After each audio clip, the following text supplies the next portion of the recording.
Hello everyone. So today's short video is just going to be about touch. This is one of the first things I reflected on during lockdown. And I just wonder if you remember being told as a child not to touch, either because you were being kept safe, the kind of don't put your hand in the fire, or because you had to wait for a special moment. That birthday cake, just save it. Save it to enjoy with your friends. Those of us in lockdown are being told not to touch, to stay away without contact.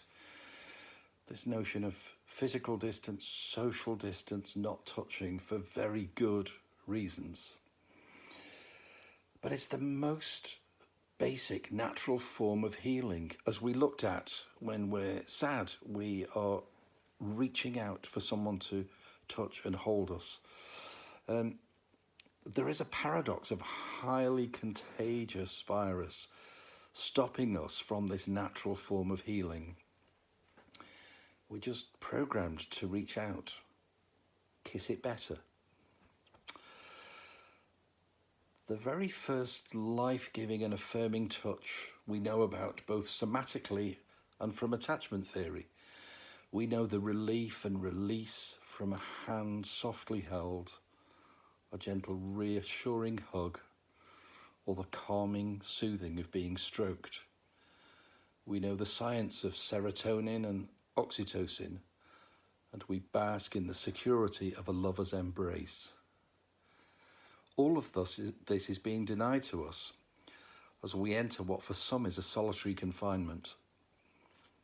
The paradigm-shifting work of all those marvellous attachment theorists and researchers, Bowlby, Ainsworth, Main and so on, has shown through myriad minute observations the way in which we become securely attached psychologically or not in the first 2 years of life. That skin to skin, the stroking of the head, the hugging, all help us to find a place in the world, to interpret the intentions of caregivers, those in authority, and to find a way to be in what is a scary world when you're that small. Yet right now, many of us are denied the very touch that will help us to feel safe. We're cut off from loved ones, from friends, even from that annoying work colleague. We know how badly social isolation or confinement plays on our sense of security.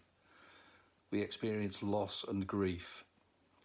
We lose connection, we lose purpose. We reach out, and yet the hard, cold touch of the screen of our laptops in no way replaces the soft touch of a handshake. Our pro-social need for connection creates novel ways, the elbow or leg touching, as we experienced at the start of this.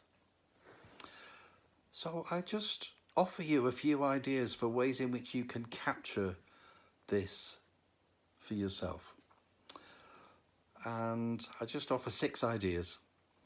The first is find a quiet place where you can breathe and become aware of what's happening and notice your feelings. Do all the kind of mindful things that we've worked on and allow those kind sparkling eyes that you're used to from the loving kindness meditation.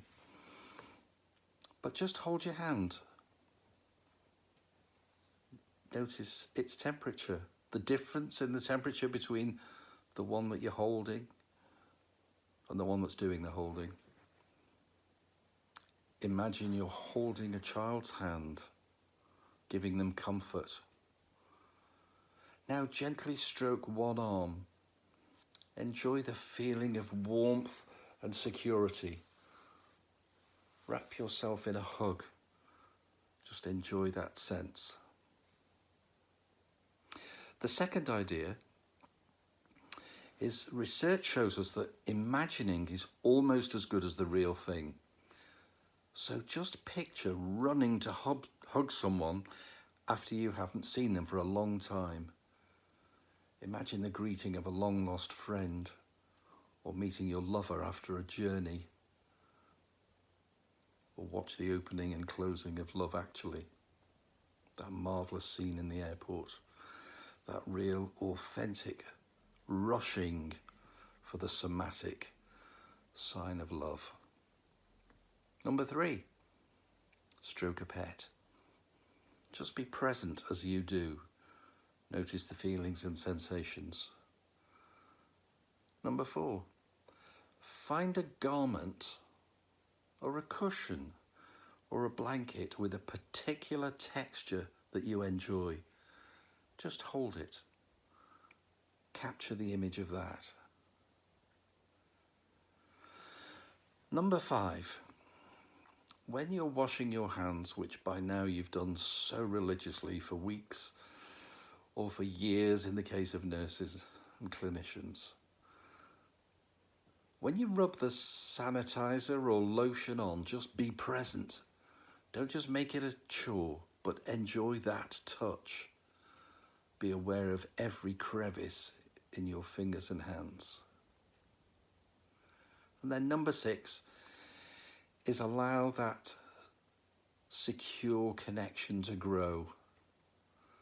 Offer it virtually, that sense of touch and connection to everyone you meet on a team meeting or Zoom or however you're connecting with work colleagues and friends.